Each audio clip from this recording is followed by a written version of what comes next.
welcome to MacGyver's Grant Public Library Storytime Tuesday. Today we're going to share a new book in the MacGyver's Grant collection. It's called The Keeper of Wild Words.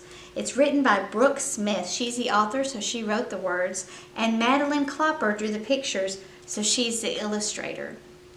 I like that title, The Keeper of Wild Words. Would you like to be a keeper of wild words? What words would you keep in your heart? What wild words do you already love? What ones do you want to make sure they don't disappear? This book was published by Chronicle Books.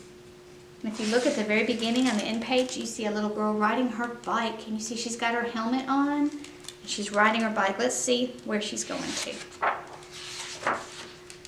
At the end of a long cinder lane, surrounded by meadows and pine trees and sky that wrapped around and back again, Brooke ran up to her grandmother's door, swung it open, and she belonged.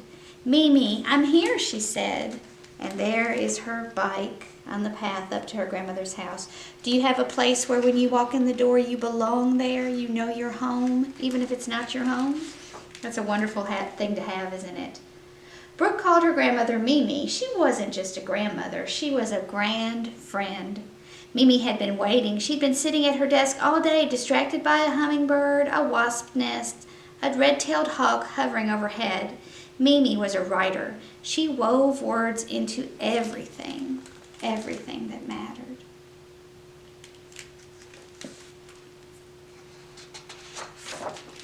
Brooke was so excited to be visiting, she needed Mimi's help. Tomorrow was the first day of school, and Brooke had nothing for show and tell.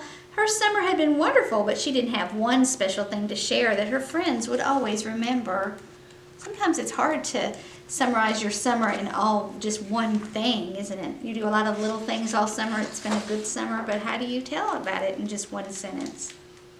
But today, Mimi needed Brooke's help too. She had something important to ask her. "I'm afraid some of my favorite words are disappearing, some of the wild words that I've known and loved all my life." What do you think about words disappearing? How do words disappear, Brooke wondered. Words disappear if we don't share them when we talk, if we don't write them in our stories, if we don't read them in our books. If we don't use words, they can be forgotten. And if they are forgotten, they disappear. "I need someone to keep them safe," she continued. "To help remember, I need you to be my keeper. The keeper of wild words." "Can I wear a crown?" Brooke asked. "No," Mimi laughed. "The keeper doesn't need a crown. She just needs to keep her eyes wide open and be ready to see and hear and feel all the wild words. That way, she will always remember them." And I see Brooke, and look at all the things Brooke's imagining from her wild words that she's going to keep in her heart. And there's Mimi talking to Brooke in her office by her desk. "Look!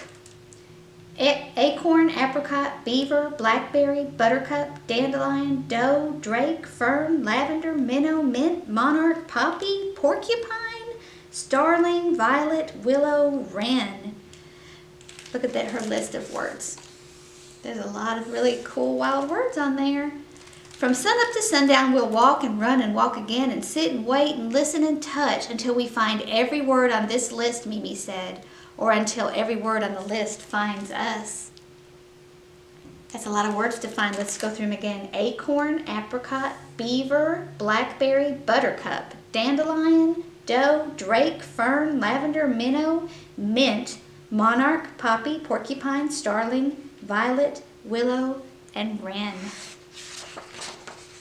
"I'm ready," said Brooke, and off they went. And sure enough, as soon as they stepped into the morning, wild words were waiting. A wren, and you see how wren is big because that's one of the words on the list.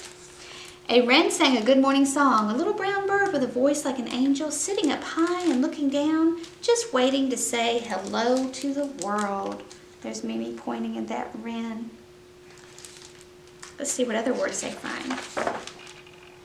Bunches of violets spread underfoot, sweet perfume filled the air, almost making Brooke dizzy. Their little purple faces smiled, inviting the day to begin.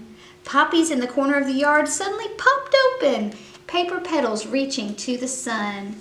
And there's the violets, all dark purple. And there's the poppies, all bright red.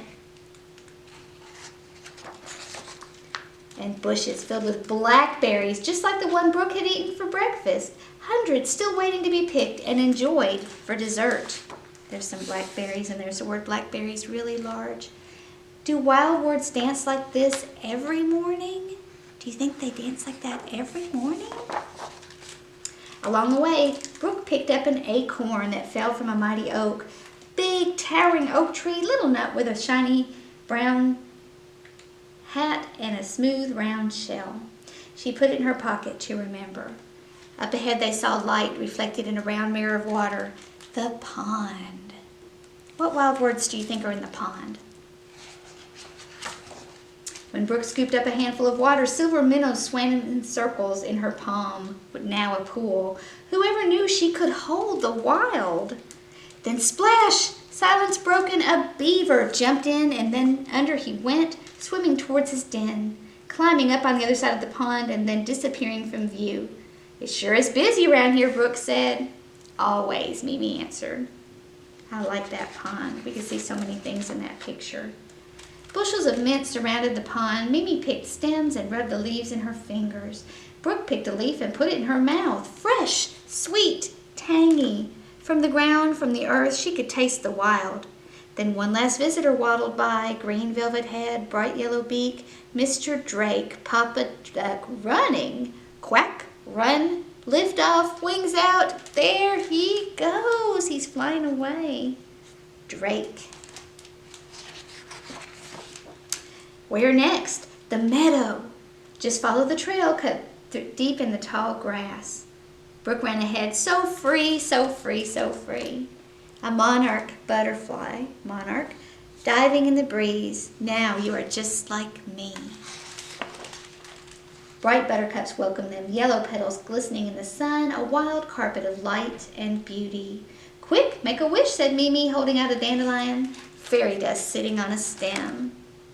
Blow on it, and the seeds will fly, your tiny wishes in the air. There's the buttercups, all yellow and bright. There's some dandelions, and there's the ones with the seeds that you blow on to make a wish. At the top of the meadow stood an old willow tree. The shade of the willow was like a dear friend. Mimi had known this tree forever. What a perfect place to have lunch, Mimi said. She took out small sandwiches and apricots picked from her yard. Round, fuzzy fruit, sweet as could be, the juice dripping with every bite. Rows of lavender lined the field below, filling the air with a magic perfume. And there you see willow and apricots and lavender. Aren't those wonderful words? Then, just overhead, Brooke could not believe her eyes. There's a bird cloud flying above us. Oh my, Mimi said, the starlings are back. Such an amazing wonder.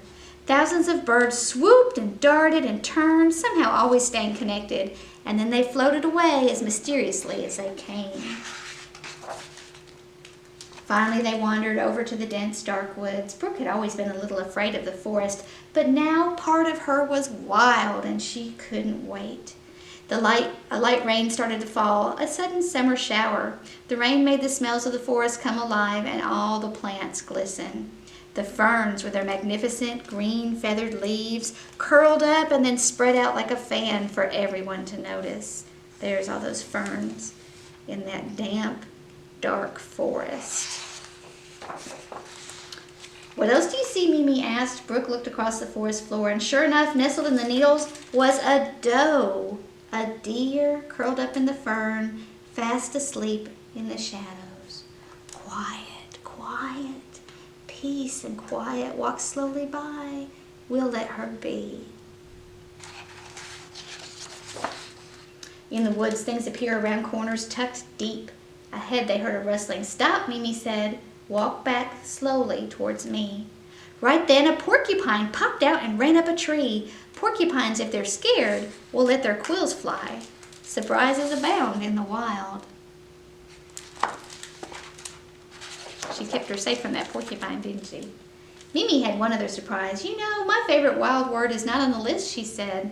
It's standing right in front of me. What do you think her favorite wild word is? A gurgling sound was coming from a clearing, a light flickering on a glassy surface. It was a small stream, a brook. dancing, sparkling, singing. It knew exactly where it was going. Joyful thread of water cutting through the trees. The last wild word is you, Mimi said. You were named after this tiny stream that your mother always cherished. One could only imagine such a perfect name for the keeper of the wild words. She was named after a brook. I never told you what I needed help with, said Brooke. What is it, Mimi said. I needed something special for show and tell tomorrow, and now I have it. She has a pocket full of things to talk about, doesn't she?